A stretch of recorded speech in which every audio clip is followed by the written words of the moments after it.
पिताजी गुजर चुके हैं। तीनों भाई का विवाह भी हो गया। आज तीनों भाई पिता की संपत्ति का बंटवारा कर रहे हैं। आहा, देखो भाई, मैं सबसे बड़ा हूँ, इसलिए मैं बंटवारे का काम करूँगा। बोलो, तुम लोगों को मंजूर है? भैया मैं तो मंझला हूँ, आप जो बोलोगे मुझे स्वीकार है। भैया आप दोनों तो मेरे बड़े भैया हो, मैं तो सबसे छोटा हूँ। आप लोग जो फैसला करोगे मैं उसे स्वीकार कर लूंगा। पिता के जाने के बाद आप दोनों को मैं पिता स्वरूप मानता हूँ। तो फिर ठीक है, सबसे पहले हम खेतों का बंटवारा करते हैं। देखो भाई, हमारे पास 2 खेत हैं और एक मेड़ है। हम लोग 3 भाई हैं, इसलिए 2 खेत में से एक मैं और एक मंझला लल्लन का होगा और बचा मेड़ छोटा भाई यानी कि भोले का होगा। अरे वाह, बहुत अच्छा निर्णय है भैया, मुझे मंजूर है। कहो भोला, तुम तो चुप हो गए, क्या तुम्हें मंजूर नहीं? नहीं नहीं भैया, आप जो कहेंगे वह मुझे मंजूर है। अच्छा तो ठीक है, अब बारी आती है हमारे पिताजी द्वारा लगाए गए आम के पेड़ का। चलो अब आम पेड़ के पास चलते हैं। अब तीनों भाई आम पेड़ के पास आते हैं। आम के पेड़ में 2 डाली है, दोनों डालियों में आम के फल लदे हुए हैं। देखो भाई, ये है आम का पेड़। अब इसका बंटवारा भी कर लेते हैं। देखो, इसमें 2 डाली है और एक जड़ है। इन 2 डाली में से एक डाली मेरा होगा और एक लल्लन का होगा और जड़ भोला का होगा। बहुत अच्छा भैया, ये फैसला भी मुझे मंजूर है। आप लोग तो बड़े हो, मैं तो सबसे छोटा हूँ। मैं भला आप लोगों के बात को कैसे टाल सकता हूँ? मुझे भी मंजूर है भैया। अब तीनों भाई घर के पास आते हैं। अब घर का बंटवारा भी होना है। तो फिर ठीक है, अब बारी आती है इस घर की। इस घर में 4 कमरे हैं और एक छत है। 2 कमरा मेरा होगा और 2 कमरा लल्लन का, और जो खप्पर का छत बच जाएगा वो भोला का होगा। भीमा के इस फैसले से भोला बहुत दुखी हो जाता है। फिर भी बड़े भाई का फैसला मानकर वो कुछ नहीं कहता है। इस तरह घर का बंटवारा भी पूरा हो जाता है। अरे भैया, खेत, पेड़ और घर के बाद और एक जरूरी चीज तो आप भूल ही गए। अरे लल्लन, वो क्या जरूरी चीज है जो मैं भूल गया हूँ? क्या तुम मुझे याद दिला सकते हो? भैया, पिताजी ने हम तीनों भाइयों के लिए कुछ रुपए पैसे भी तो छोड़ गए हैं, आप उसे कैसे भूल सकते हो? अरे हाँ, याद आया, जरा रुको, मैं अभी लेकर आता हूँ। बड़ा भाई भीमा घर के अंदर से एक मटका लेकर आता है जिसमें कई सिक्के भरे थे और उनमें से कुछ पुराने जमाने के सिक्के भी थे। देखो भाइयों, इसमें से 2 प्रकार के सिक्के हैं। एक जो अभी वर्तमान में चल रही हैं, वहीं दूसरा जो हमारे दादा के दादा जमाने के हैं, यानी कि बहुत पुराने जमाने के सिक्के हैं, जो कि कुछ अजीब धातुओं के साथ बनाया गया है। तो भैया, अब इन सिक्कों का कैसे बंटवारा करोगे आप? तो सुनो, अभी के जमाने में जितने भी सिक्के चल रहे हैं, उन सिक्कों को मैं और मंझला भाई लल्लन का होगा, और जो सिक्के बहुत पुराने हैं, जो कि पुराने धातुओं से बनाए गए हैं, वो भोला का होगा। इस तरह दोनों भाई रुपए पैसे को भी ले जाते हैं। देखो भोला, पुराने जमाने के सिक्के में सिर्फ 4 ही सिक्के बचे हुए हैं। तुम चाहे तो इन 4 सिक्कों को ले जा सकते हो।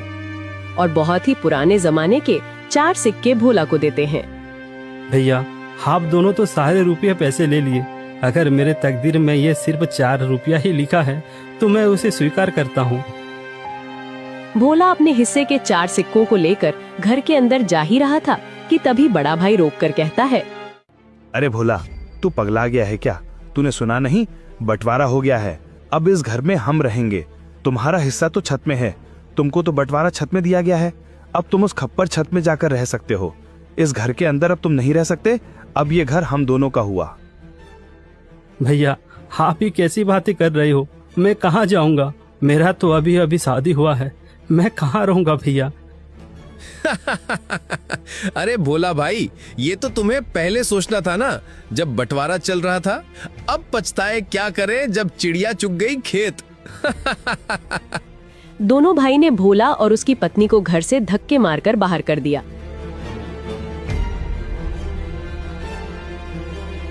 वहीं दोनों पति पत्नी गांव के तालाब किनारे अपनी एक छोटी सी कुटिया बनाकर रहने लगे।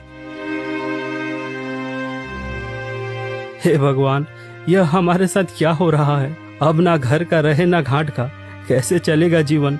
2 वक्त की रोटी तो छोड़ो, एक रोटी भी नसीब में नहीं है। अब रोते जाओ, जी भर के रोते रहो। अकल तो तुम्हारी घास चढ़ने गई थी, मेरी मती मारी गई थी। जो मैंने तुम्हारे साथ विवाह किया, मेरी तो किस्मत ही खराब है। बड़े भाई बोलकर तुमने कुछ ज्यादा ही इज्जत दे दी। देख लिया नतीजा, अब भुगतो। पद्मा, वह दोनों मेरे बड़े भाई थे। अब बताओ भला, मैं उनसे कैसे सवाल जवाब करता? अच्छा, तुम्हारे बड़े भाइयों ने तो अपने छोटे भाई के लिए कुछ नहीं सोचा? सब कुछ तो रख लिया। तुम्हारे हिस्से में क्या दिया है? खेत के नाम पर मेड़ दिया है और पेड़ के नाम पर जड़ दिया है, घर के नाम पर छत दिया है और पैसे के नाम पर ये आदम जमाने के 4 सिक्के दिए हैं। पद्मा, अब बस भी करो, और कितनी ताने मारोगी? अब छोड़ो उन बातों को। चलो छोड़ दिया, अब बताओ आगे का क्या? क्या करोगे, क्या खाओगे, कुछ बताओगे मुझे? अब मैं क्या करूं पद्मा? अब तो मेरे पास कुछ भी नहीं है। एक काम करता हूँ, मैं मुखिया के पास इन पुराने सिक्कों को लेकर जाता हूँ। शायद इन सिक्कों के बदले मुझे कुछ नया सिक्का मिल जाए।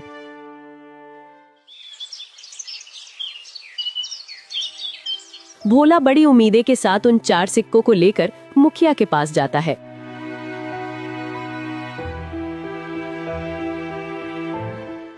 अरे भोला, तुम यहाँ? बताओ कैसे आना हुआ? मुखिया जी, मेरे पास यह सिर्फ 4 सिक्के ही हैं। क्या आप इन सिक्के के बदले मुझे कुछ नए सिक्के दे सकते हैं? अरे भोला, ये सिक्के बेकार हैं। अब ये चलन में नहीं रहा। भला तुम्हें इन सिक्कों के बदले कौन पैसे देगा? सच में तुम बहुत भोला हो। अब मैं क्या करूं? हे भगवान, मैं तो बर्बाद हो गया। मेरा सब कुछ लुट गया। अब देखो भोला, मैंने भी तुम तीनों भाइयों के बंटवारे की बात सुनी है। सुनकर बहुत बुरा लगा। दोनों भाइयों ने तो सब कुछ ले लिया और बदले में तुम्हें कुछ नहीं दिया। ऊपर से उन निर्दयी भाइयों ने तुम्हें घर से भगा भी दिया। हे भगवान, ऐसा भाई तो दुश्मनों को भी ना मिले। अभी क्या करूं मुखिया जी? लगता है मेरी तकदीर में कुछ नहीं है। मेरा मर जाना ही ठीक है। तुम्हारी दुख मुझे देखा नहीं जाता भोला, पता नहीं क्यों। वैसे तो मैं किसी के ऊपर दया नहीं करता, फिर भी तुम्हारा दुख देखकर मेरे जैसे कठोर दिल भी आज पिघल गया। एक काम करो भोला, कल से तुम और तुम्हारी पत्नी मेरे खेतों पर काम करो। मैं जितना मजदूरी दूसरे मजदूरों को देता हूं, उससे ज्यादा मजदूरी मैं तुम दोनों को दूंगा। वैसे भी तुम्हारे पास अभी कोई काम नहीं है। हाँ मुखिया जी, मैं आपके यहाँ काम करूंगा। मेरी पत्नी भी काम करेगी। ठीक है भोला, तो फिर कल सुबह से खेत पर काम के लिए आ जाना। और ये तुम अपने सिक्के अपने पास ही रखो, शायद यही तुम्हारी 4 रुपए की तकदीर वाली निशानी है। भोला उदास होकर वापस अपने कुटिया पर आता है। भोला की पत्नी रास्ता देख रही थी। भोला अपनी पत्नी के पास आकर सारी बातें बताने लगता है। अब यही दिन देखना बाकी था। अब हमें दूसरे के खेतों में काम करना पड़ेगा। हाय रे मेरी किस्मत। अब देखो पद्मा, तुम ज्यादा ज्ञान मत दो। हमें काम मिला है, कल से काम पर जाना है। इस तरह दिन गुजरता गया। भोला और पद्मा अब मुखिया के खेतों पर काम करने लगे। रोजी रोटी का एक जरिया उन्हें मिल गया। खेतों पर फसल लहलहाने लगी। अरे भैया, इस साल तो हमारा फसल बहुत अच्छा हुआ है। हाँ भाई, इस साल तो बहुत ज्यादा फसल हुआ है। इस साल बहुत आमदनी होगा। अब चलो भैया, अब घर चलते हैं, कल सुबह फिर आएंगे।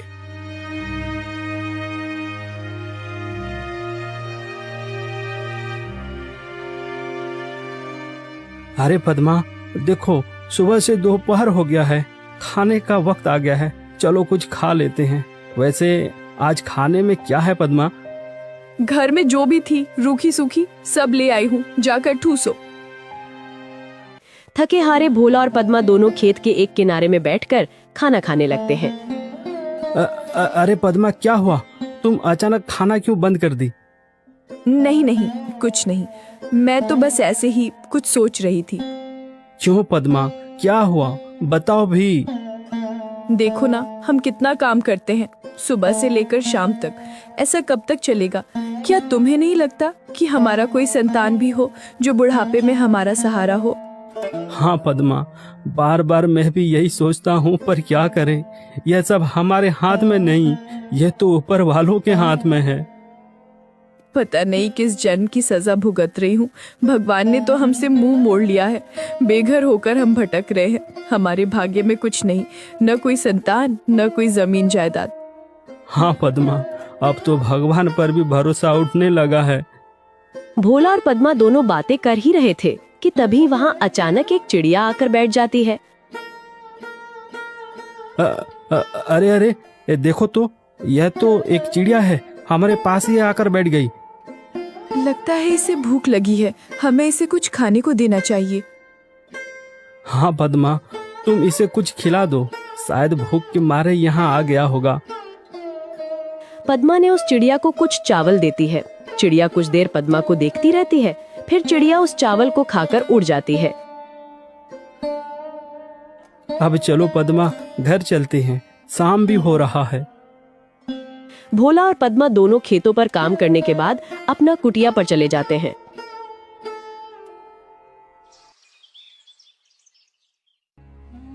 सुनिए भोला जी, ये फावड़ा उठाओ और मेरे साथ चलो। पर कहाँ? तुम फावड़ा लेकर कहाँ जाने की बातें कर रही हो? ज्यादा सवाल जवाब नहीं, मेरे साथ चलो, आज कुछ जरूरी काम करनी है।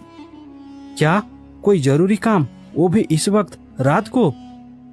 हाँ जी, आज हम वो काम करने जा रहे हैं जिसे आपको पहले ही कर लेना चाहिए था। पद्मा के कहने पर भोला फावड़ा उठाता है। दोनों पति पत्नी अपने उस खेत के मेड़ पर आते हैं जो उन्हें बंटवारे पर मिला था। पद्मा, यह तो हमारा मेड़ है, और वहाँ पर जो फसल लगी है, जहाँ पानी भरा हुआ है, वह तो मेरे दोनों बड़े भाइयों का खेत है, और हम जहाँ खड़े हैं यही हमारा मेड़ है। इसलिए तो मैं तुमको यहाँ लेकर आई हूँ बुद्धू। और सुनो, आप इस मेड़ को अभी के अभी तोड़ दो। ये क्या कह रही हो तुम? इससे तो मेरे दोनों भाइयों के पूरे फसल बर्बाद हो जाएगा। बिना मेड़ के भला खेती कैसे हो सकता है पद्मा? ये समस्या तुम्हारे भाइयों का है, तुम्हारा नहीं। हमारा मेड़ हमारी मर्जी, तोड़े या रखे। अरे वाह पद्मा वाह, मुझे पता नहीं था, तुम तो बड़ी होशियार हो, अब मुझे समझ में आ गया। इस तरह पद्मा और भोला ने खेत के सारे मेड़ को तोड़ दिया, जिससे खेतों से पानी बह गया और फसल बर्बाद हो गया। अगली सुबह जब दोनों भाई खेत पर पहुंचते हैं, हे भगवान, ये क्या हो गया? हमारे सभी फसल तो बर्बाद हो गया।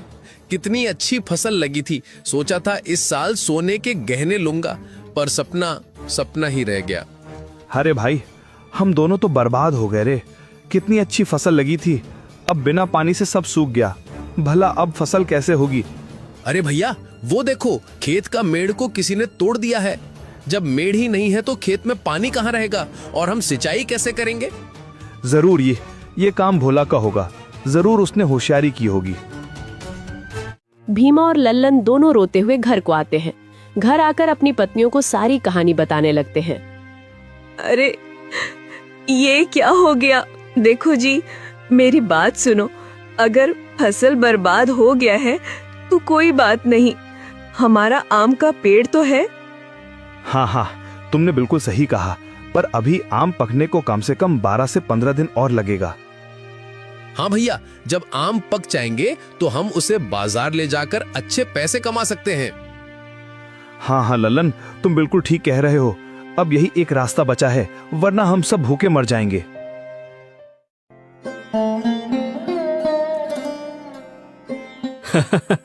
अरे पद्मा, तुम तो कमाल कर दिया, मेड़ तोड़ दिया। जैसी करनी वैसी भरनी, ये उन्हीं के कर्मों का फल है। सुनो जी, आज रात हमें और एक काम करना है। अरे पद्मा, इस बार क्या करना है? अरे बुद्धू, तुम अब देखते जाओ, वो तुम्हें शाम होने के बाद ही बताऊंगी। जैसे ही शाम हुआ, पद्मा और भोला दोनों कुल्हाड़ी लेकर उस आम के पेड़ के नीचे पहुंच जाते हैं जो उन्हें बंटवारे पर मिला था। सुनो जी, क्या यही वो आम का पेड़ है?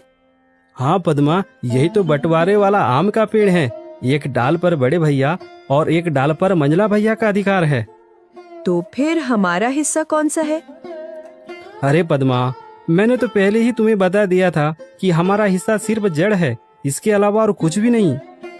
तो फिर ठीक है, इस पेड़ का जड़ तो हमारा है, इसलिए इस जड़ को रखे या काटे हमारी अपनी मर्जी। दोनों पति पत्नी आम के पेड़ को काट देते हैं। आम का पेड़ नीचे जमीन पर गिर जाता है। एक जोरदार आवाज होता है। भीमा और लल्लन दौड़कर पेड़ के पास आते हैं। भोला और पद्मा को दोनों भाई पकड़ लेते हैं। अच्छा, तो तू है भोला, तू हमसे बदला ले रहा है।